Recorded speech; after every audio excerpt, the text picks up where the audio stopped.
Hey everyone, welcome back to my another video. Today we are going to watch the Chronicles of Narnia, Prince Caspian.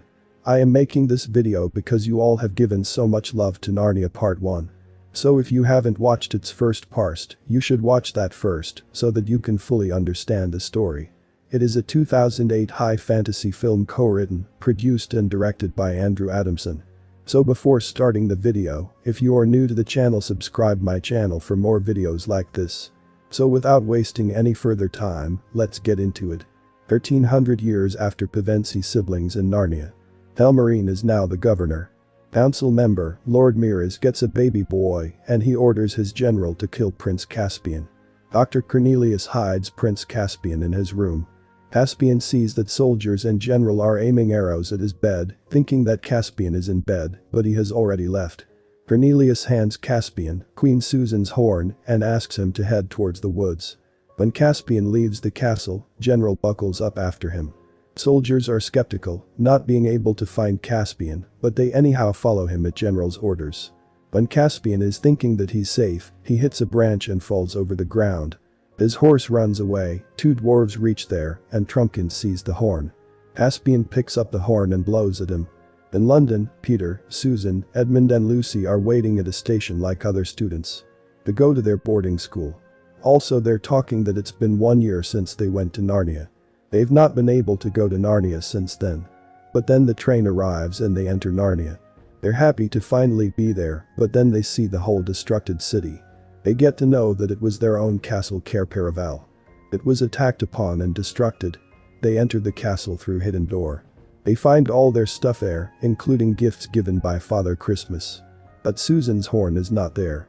Dwarf Trumpkin is taken to Telmarine's castle to be presented in front of General Miraz. He's surprised, and when asked about his opposition of Prince Caspian, he says that Narnians have kidnapped Caspian and Trumpkin is presented as a witness. He then hits him and directs his order of drowning him into the sea. Two guards who are taking him are confronted by the siblings. Susan fights one of them and the other flees, while Peter has saved Trumpkin. They ask him about the situation going on, and Trumpkin is surprised that they're not aware of anything. But then he realizes that they're the queen and kings that were told by legends. Yet he's a bit skeptical, but then Edmund fights him. Then, he believes them. Whereas Caspian wakes up by the voices of Knickerbock and Badger Trufflehinter. They're talking of him, that he's a Telmarine and he should be killed.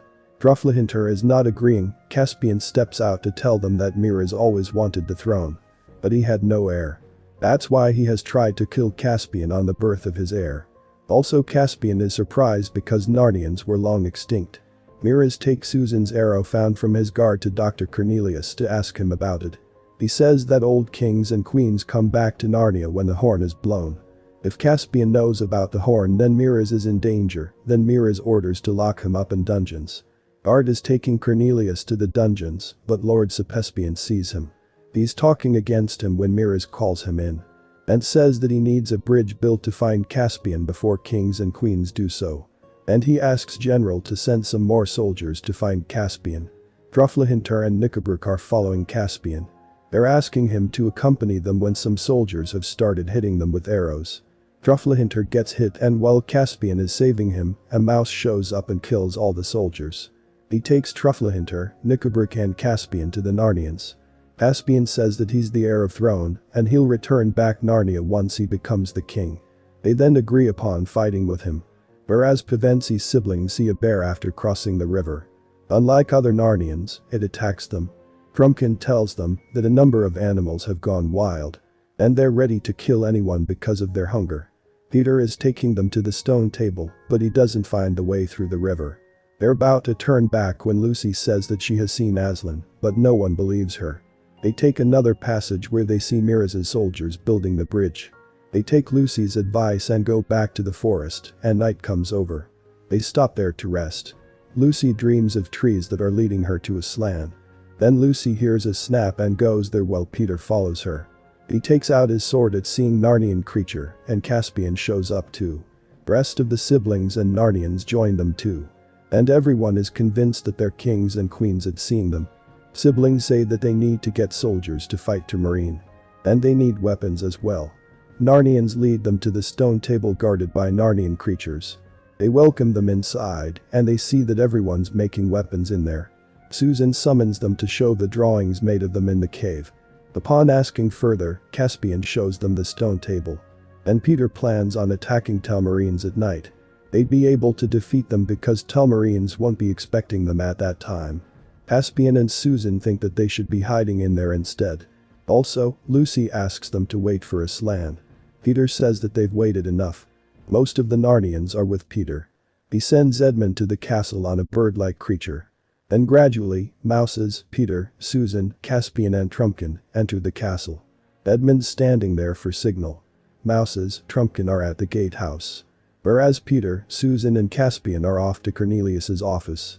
Caspian doesn't find Cornelius there and decides to go to the dungeons. Peter is stopping him because he needs to go to Gatehouse for help. But he insists on freeing Cornelius first and going to the Gatehouse afterwards. Till then Susan and Peter would deal with Miraz. Caspian is there to save Cornelius. Cornelius asks him not to underestimate Miraz like his dad did. Caspian goes off to find Miraz, leaving Cornelius there. And asks him about his dad's death. And his wife points gun at Caspian. Peter and Susan are telling him to leave, but Caspian asks Miraz again. Miraz admits that he had killed his dad. His wife hits Caspian and Miraz flees. Miraz has alerted the guards to retaliate to the attack. And Peter heads towards the gate, hearing the alarm. Also he asks Edmund to give the signal, but he's fighting soldiers himself. Susan and Caspian ask Peter to head back. But he says that army is waiting outside and they can't head back. He opens the gate and Edmund gives signal to the army. They enter and start fighting soldiers. While fighting, a creature attacks Miraz, but General saves him. Miraz directs the order of shutting the gate. Hearing it, Peter asks his army to head back. Gate is being sabotaged when a creature stands under it to prevent it from shutting. He asks everyone to leave and Peter, Edmund, Susan, Caspian and all the Narnians leave through it. But Miraz hits the creature to shut the door and some of the Narnians are left behind.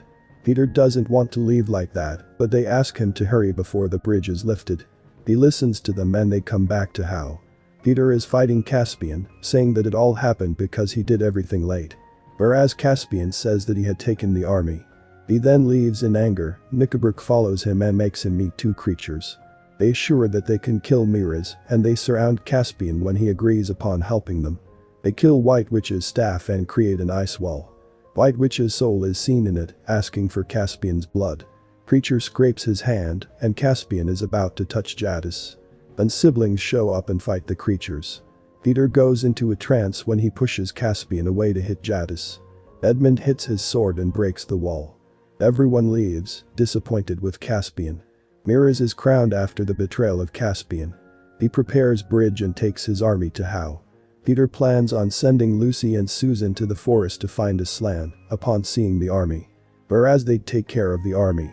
Caspian suggests Peter to fight Miraz, one-on-one. Peter sends his message through Edmund for a one-on-one combat with Miraz. Whoever loses, would surrender. Miraz accepts that challenge. They start their battle in the battleground. Whereas Lucy and Susan are in the forest. Some guards have come after them and surrounded them. Susan has sent Lucy and Caspian has come to save her. He takes her to battleground and Peter takes a break, seeing him. Everyone is cheering up for him. Their fight resumes and an intense battle is seen. Peter is winning. Miraz calls for a break and attacks Peter from behind. But Peter stabs him. Miraz says to kill him, but he asks Caspian to kill him instead. But Caspian doesn't do so and says that he'll give the kingdom to Narnians at his surrender. Caspian shows up and mocks Miraz. He then kills him with Susan's arrow and blames it on Susan. He orders his army to throw cannonballs at them. And asks his army to come forward. Some of them head ahead while the others are waiting. At the orders of Peter, Caspian asks to move forward in the hall. And everyone is breaking the pillars from under the ground. Ground falls and some soldiers fall into it. Rest of the soldiers are being hit by Susan through archers. All of them are dying, while Caspian, Edmund and Peter surround the army with their soldiers. Caspian takes rest of the army and Peter asks army to turn back. Caspian orders of hitting them with cannonballs. How breaks and Peter takes back the army to fight. Lucy is heading ahead in the forest when Aslan shows up to save her. Lucy tells him about the war and the trees wake up with his growl. Trees are killing the army, and Caspian asks the army to head towards the bridge. Aslan and Lucy are standing just in front of them. Narnian army is behind them, and Caspian asks them to move forward, having no other choice. Aslan growls and summons Water God. And the whole army falls from the bridge including Caspian. Rest of the army goes under Caspian, and siblings take Caspian with them to meet Aslan. Aslan crowns Caspian to create harmony between Narnians and Telmarines. Everyone is gathered in the castle. Siblings, Caspian and Aslan are in front of them. Aslan tells Telmarines that their ancestors were pirates. They had come out of the caves, now they're free to go back there. And they leave with Miraz's wife from the passage made by Aslan. Someone amongst the public doubts that he may kill them, Peter says. But they're leaving, also Peter and Susan will never come back. Because they've learned their lesson from Narnia. But Lucy and Edmund would come back. Siblings say their goodbyes to Aslan, Caspian and Trumpkin, and leave through the passage. They come out on the station, where a train has yet not arrived. They then leave for their boarding school. And the movie ends with that. So share your opinions in comment section. And don't forget to like this video. And subscribe to my channel for more awesome videos like this. Till then, goodbye.